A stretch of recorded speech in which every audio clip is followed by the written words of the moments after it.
Ici, on a un autre Durst. Et c'est un laboratoire 1200 aussi. La famille des laboratoires 1200, c'est la famille des agrandisseurs 4x5 chez Durst.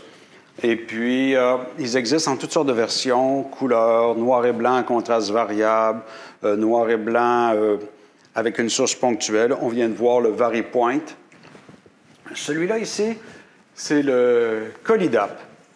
C'est un agrandisseur qui permet de changer le contraste de la source lumineuse sans être obligé d'insérer des filtres dedans. Alors, il n'y a pas de porte-filtre. Tout le reste de l'agrandisseur fonctionne pas mal comme celui qu'on vient de voir, le VariPoint. Alors, on a une molette de dégagement. Son bord, on a le mouvement lent. Mise au point ici. Le changement des objectifs, c'est avec la plaque circulaire biseautée qu'on a vu dans l'autre vidéo. Donc, ça s'installe pareil. Tout est pareil. Les portes négatives fonctionnent de la même façon, avec des masques. On peut se faire des masques avec... ici, on déplace des lames, ou bien on met vraiment des masques de métal en fonction des formats. Ça, on peut agrandir donc sous verre, très précisément. Ici, on a l'extension de mise au point, qui permet de faire la mise au point quand l'agrandisseur est très, très haut. Ça, on avait le même levier sur l'autre agrandisseur. Les grandes différences fondamentales, c'est ici. C'est comment est-ce qu'on change le contraste avec l'agrandisseur. Et je vais remonter un petit peu la caméra pour que vous voyez mieux.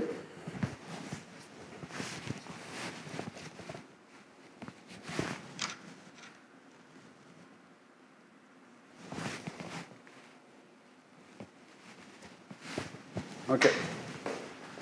Alors, ici, on a un bouton qui nous permet de faire passer l'affichage du chiffre 0 au chiffre 100.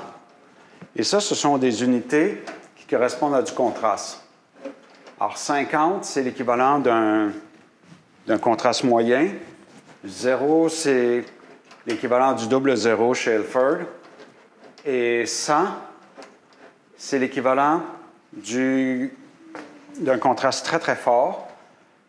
Et je ne pourrais pas vous dire exactement si c'est du 5, mais sur la colonne ici, et je vais vous le montrer,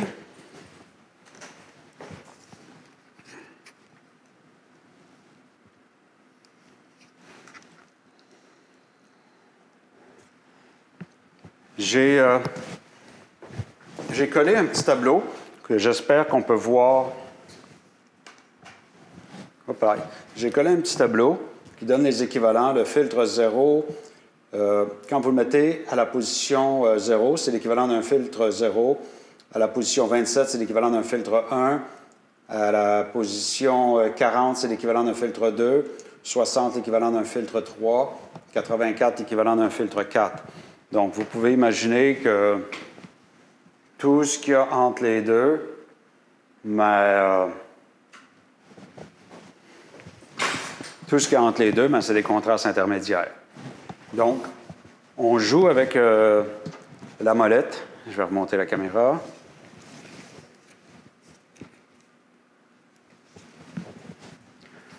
On joue avec la molette ici pour monter puis descendre la filtration. Si on ne veut pas avoir la filtration, parce qu'on veut avoir l'éclairage maximal pour faire la mise au point puis le cadrage, il y a un bouton ici qui nous permet de retirer la filtration pour avoir le maximum d'éclairage. D'accord? Vous allez voir quand vous êtes dans une position, mais vous allez voir la couleur changer, passer du jaune au magenta. Puis dans l'autre position, vous allez voir que le filtre ne change rien quand la lampe est allumée, évidemment.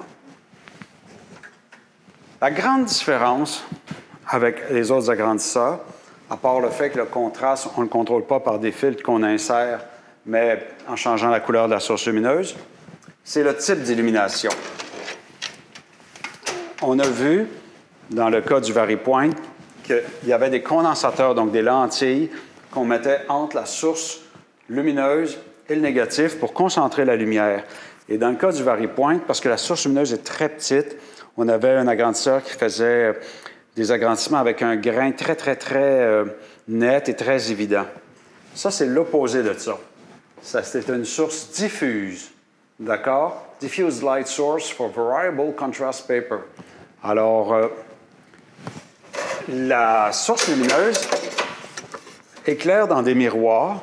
Si vous regardez ici, il y a tout un paquet de miroirs là-dedans. Puis, ça finit vers un verre opale, un diffuseur. Alors, c'est le contraire d'un agrandisseur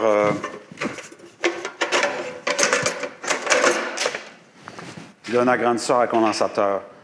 Et dépendamment du format du négatif, là, on a du négatif 35, on change la boîte de diffusion. Ici, on a une boîte de diffusion beaucoup plus grosse, 2,25, et dans le tiroir,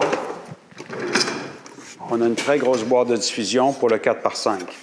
De toute façon, on a mis des P-Touch, diffuseurs de remplacement pour le laboratoire 1200, 4 par 5. Tout est indiqué sur les boîtes de diffusion. Alors, comment on installe ces diffuseurs-là? On tire les deux leviers ici vers soi et il y a juste une façon de rentrer la boîte. D'accord? On aurait peut-être le goût de le mettre du côté où c'est écrit le logo de Durst, mais c'est le côté qui c'est écrit 24 par 36 qu'il faut rentrer en premier. Je vais poser un P-Touch pour dire ce côté doit vous faire face. Parce que si vous mettez la boîte, on la monte en haut aussi et on la sécurise. Si vous la mettez à l'envers, vous ne pourrez pas la sécuriser, ça ne tiendra pas. Donc, en mettant le bon diffuseur, vous avez le maximum d'éclairage. On pourrait mettre le diffuseur 4.5 pour tous les formats, mais ça serait moins lumineux. Donc, on met le diffuseur 24 par 36 pour du 35 mm. Alors, qu'est-ce que ça va faire? Ultimement, ça va faire un grain plus doux, plus de facilité à traverser les hautes lumières. On va voir qu'un agrandisseur à diffusion, on a moins besoin de brûler les ciels, les nuages, brûler le blanc. Alors, ça fait un...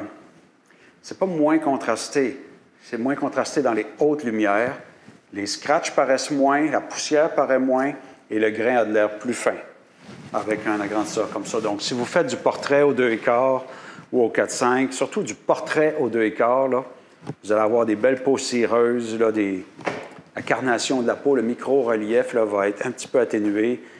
C'est très, très beau pour du portrait, un agrandisseur comme ça. C'est bon pour n'importe quoi, mais il y a des situations où c'est plus le fun.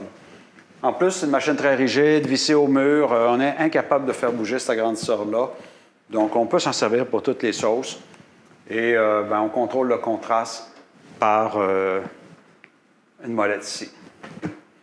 Donc, ça, c'est le Colidap de Durst avec la tête multigrade à contraste variable diffuse.